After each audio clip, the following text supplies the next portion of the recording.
Attention is the universal currency. In science, it is measured through citations, the number of times a paper is used as a reference in creating other papers. It seems the more citations you get, the more money you'll make. Naturally, you would think if an article was cited more, it means it was used more, which means it answered a question more people had compared to a less cited paper. Therefore, the scientist who has more citations must have answered more fundamental questions. David Baker, winner of Nobel Prize in Chemistry along with John Jumper and Demis Hassabis, has more than 212,000 citations, and John Jumper has about 95,000 citations, while Demis Hassabis has 274,000 citations. But Oliver H. Lowry, who wrote the most useful paper of all time and got more than 350,000 citations, did not win any Nobel Prizes. Meanwhile, 40% of David Baker's publications have gained no attention at all. For John Jumper, it is 37%. By our definitions, all useless. And this seems to be true about all creative works. The question is, why are there so many contradictions? And more importantly, how can we objectively evaluate the value of a creative work such as a scientific paper? In this video, we will take a scientific approach to measure attention and drive laws that can be generalized for other fields. Now, a scientist's motivation to publish is not just to increase its counts or communicate knowledge. There are incentives caused by forces of social institutions of science and psychology of scientists. What are these forces? In 1613, Barnaby Rich wrote, "One of the diseases of this age is the multiplicity of books. It doth so overcharge the world that it is not able to digest the abundance of idle matter that is every day hashed and brought forth into the world." Back then, scientists published books to report their results. They were numerous and expensive, and it was impossible to read all of them in a reasonable amount of time. In 1665, the Philosophical Transactions of Royal Society was established, aiming to summarize them to make it easier for scientists to find out about each other's works. This was the beginning of scientific publication, intended to report contemporary developments. But there was a resistance to the idea of single-author papers instead of a book. For example, Newton faced a lot of controversies over his optical papers. He'd rather publish them in a complete and accurate book. Furthermore, authors did not accurately reference other works they used. Fast forward to the 1860s. Most of the authors published single-author papers in letter or monograph format. They concisely discussed their already published works or reported what projects were in progress where. At this time, authors also began to count the references they used as footnotes. Now, since the papers were short and scientists were reluctant to publish in that format, what kept this system of publication going? The answer is priority claims. Back then, many discoveries were made simultaneously and independently by two scientists. There was simultaneous discovery of calculus by Newton and Leibniz, and the dispute between Newton and Hooke over mathematics of elliptic orbits. To claim ownership of a discovery, they announced it through single-author papers. Galton described them as ripe apples that had already fallen. These were like low-hanging fruits, easy projects with low barrier to discovery that could be grasped by many scientists simultaneously. Let's say we have 1,000 ripe apples on the tree of knowledge and 1,000 blindfolded scientists that are trying to pick them. What will be the probability that two scientists simultaneously grab the same apple? How about the probability of 3 or 4 or 5 scientists grasping the same apple simultaneously? Such a process will follow the Poisson distribution. Merton studied the simultaneous discovery frequency. We can see the similarities between 2, 3, and 4 scientists making simultaneous discoveries, but not for higher numbers, for we may have 1,000 eminent scientists at one time, but having 1,000 available discoveries is unrealistic. In addition, the difference in 5 and 6 simultaneous discoveries implies that the number of tempting, easy discoveries may be underestimated in the Poisson model. Merton also showed that 42% of discoveries were shared with no sign of decline in frequency, while the number of disputes for priority claims were decreasing since 1700s. Perhaps scientists found the disputes a waste of time and refrained from them. Then, if the claim is that papers are published to communicate knowledge and reduce the number of multiple discoveries, they are doing a very bad job of it. It seems that scientists who pick a ripe apple simultaneously remained blindfolded to their colleagues' work, so the priority claim remains as the main motive for continuation of scientific publication. Galileo, Hooke, Kepler, Newton, and others sometimes published their frontier works in cryptograms so they could claim them by providing the decryption key. This allowed them to lay claims without letting the competition to get ahead. Now, if publication fails to inform scientists of their repetitive work, and some scientists don't want to communicate their findings to hinder the competition, then why do they still publish? If Beethoven had not created Symphony 9, no one else would. This type of creative work is only possible by its maker. Scientific discoveries, however, are there to be made. If Fermi hadn't discovered the nuclear reactor, someone else would. Scientists publish for the glory of being the first. In the present day, this competitive pressure has led to fraudulent and illicit publication, like the man who tried to fake an element, the man who almost faked his way to the Nobel Prize, and the man who faked human cloning. Furthermore, we should admit we all enjoy the applause at the end of our lectures at conferences. We all share the same serotonergic circuit with lobsters that governs our perception of status. For scientists, the work is extraverted. It is about recognition by fellow scientists. Now, we know that duplicity in scientific discoveries is very common, and scientific papers don't prevent it. But duplication validates the results and allows for improvement, while reproducing the same work from scratch seems a waste. It's easy to blame this on societies, publishers, librarians, and editors. But we will ask, why do papers fail to prevent duplication? Let's say you're one of those eminent pioneers who lived in the 1500s and 1600s, like Galileo. Since there is only one of you, you only have to follow your own work, and maybe Kepler's and a handful of others. But when exponential growth increases the number of scientists to a few hundred, keeping track of all becomes nearly impossible.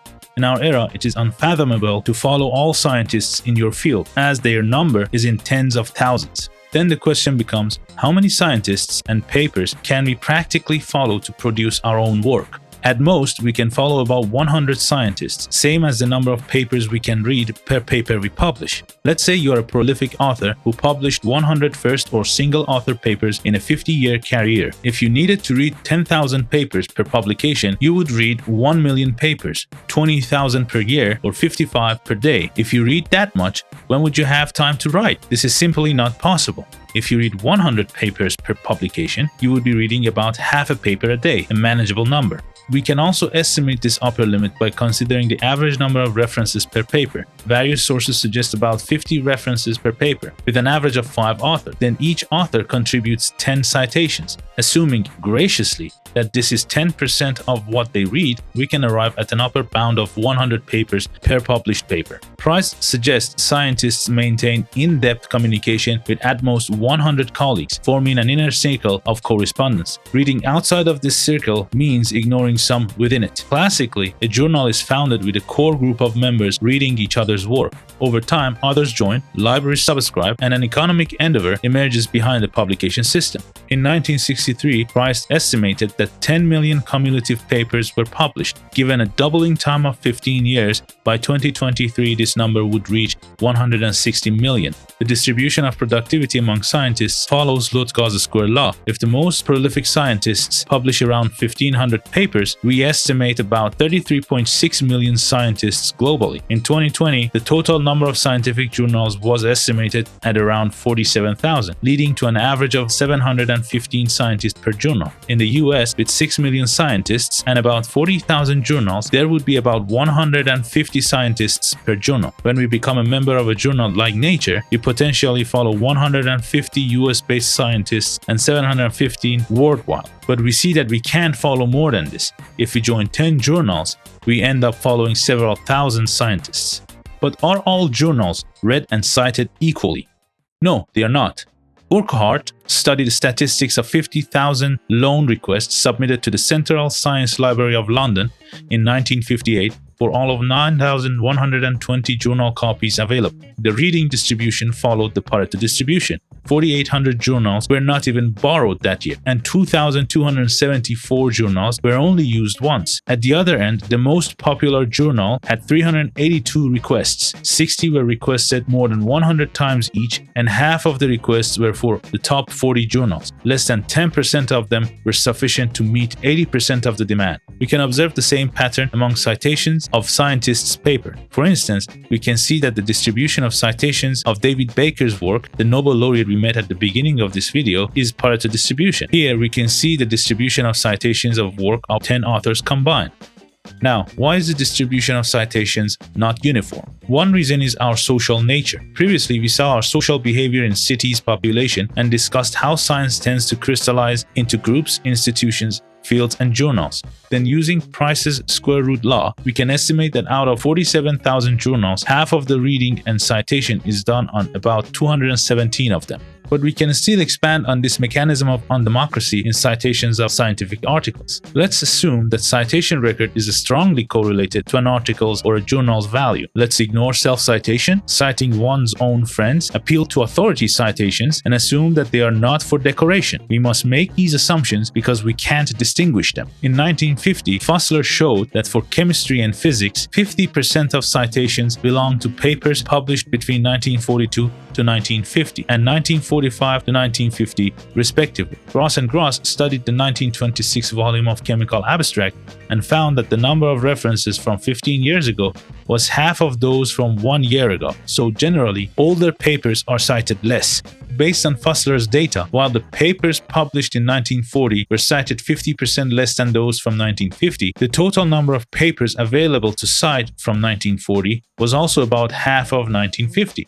This implies that the probability of being cited is constant for papers published each year, which guarantees compound interest leading to exponential growth. But for a good paper, the probability of citation may even increase, and if it is something like cold fusion, then no one would want to touch it.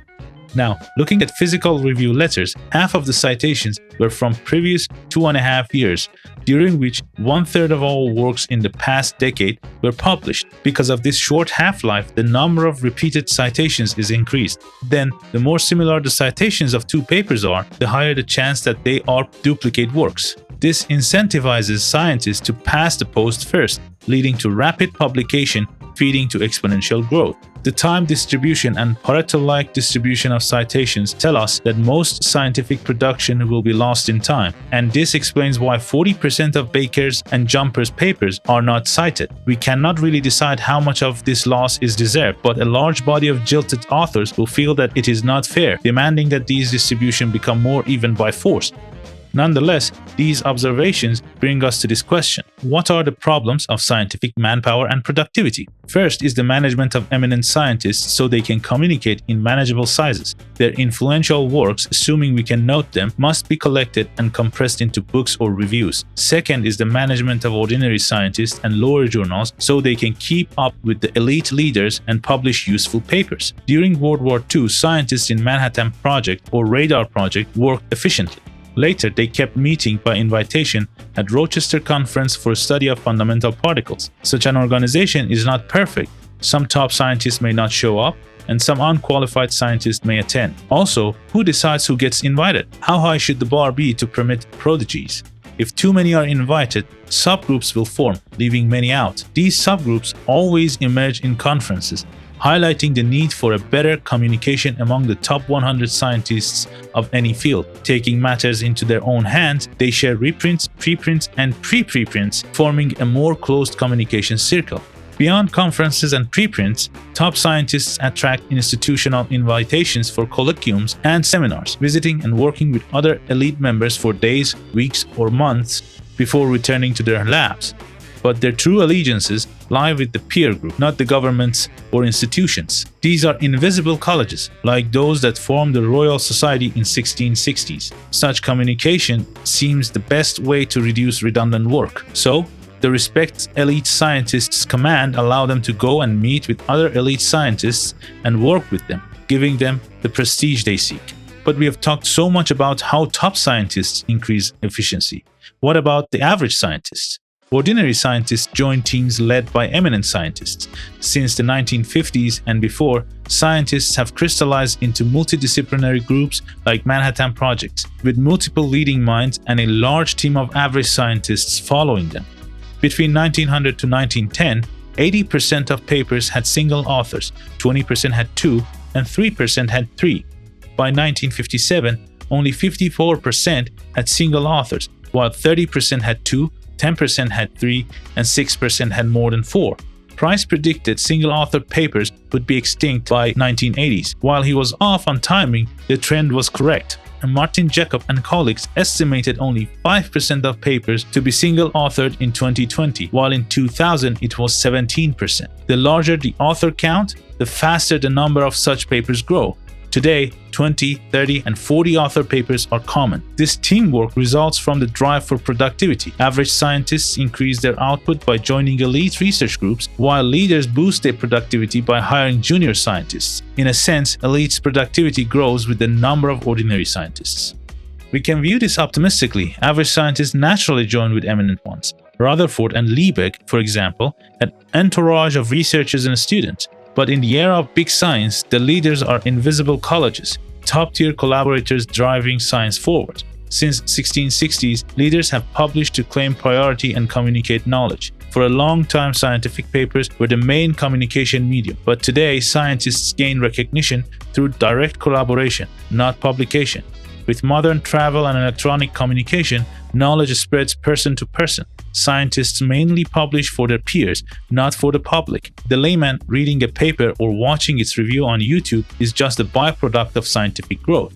This shift changes scientists' motivations, centering them on their work and peers. The art of publishing good papers may be dying, or at least becoming irrelevant. Publications now serve other functions, like supporting scientists' immigration under national interest waivers, or securing grants, or landing academic positions. Even these uses feed into the system's need for growth. Meanwhile, invisible colleges also reinforce their power within science and society. Such growth carries risks, especially in fields and countries lacking strong communication networks. We will discuss this in the next episode. But one example of this invisible colleges wielding power is the domination of fields like string theory and quantum gravity in theoretical physics. We have been pouring the smartest into the most useless field with no tangible results, but more on that later. For now, we must wrap up this video with concluding remarks.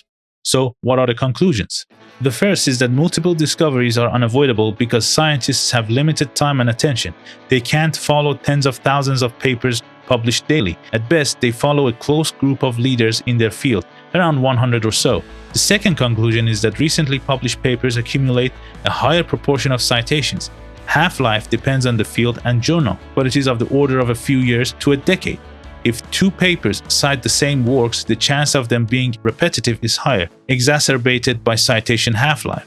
Prize sees this as wasteful and believes that rush to publish first should be disincentivized. But this argument does not address how much competition drives the scientist's attitude. The third conclusion is that citations follow a Pareto distribution. Is it fair that 100 papers out of 10,000 get a third of all citations? Those left uncited think not. Notable examples exist, like Mandel, whose work was forgotten until discovered later. This may tempt us to manipulate the system to reduce wasted work or enforce citation equity, but we must think twice before using force to reshape a complex system to match our impulsive delusional wantings. Instead, an uncited scientist should look at the field's leaders and what they are working on. The current system is the closest thing to a free market of ideas. If a topic earns no citations, either no one cares or the scientist is outside the inner circle of that topic. Citations at the first level of analysis reflect market demand, so find those topics, read the highly cited papers, books, and eminent scientists of that field, and identify the profound questions, ones that if answered are a small step for you and a giant leap for mankind. Finally, how should we value a scientist's work? There is no objective way to measure quality quantitatively. The best proxy is the citation count, which correlates with quality, just as eminence correlates with publication count. To quote Price, "At this point, most scientists will express disappointment. I suspect they have a secret hope that some standard will be found for the objective judgment of their own caliber and reputation. This craving for recognition unsullied by human subjectivity is in itself an interesting psychological phenomenon. And perhaps we must study lobsters on our channel for a while to understand this need for recognition." Now we have finished learning the laws of scientific growth, laws applicable to many creative and productive fields. In the next episode, we will continue following Price into the social and political future of science.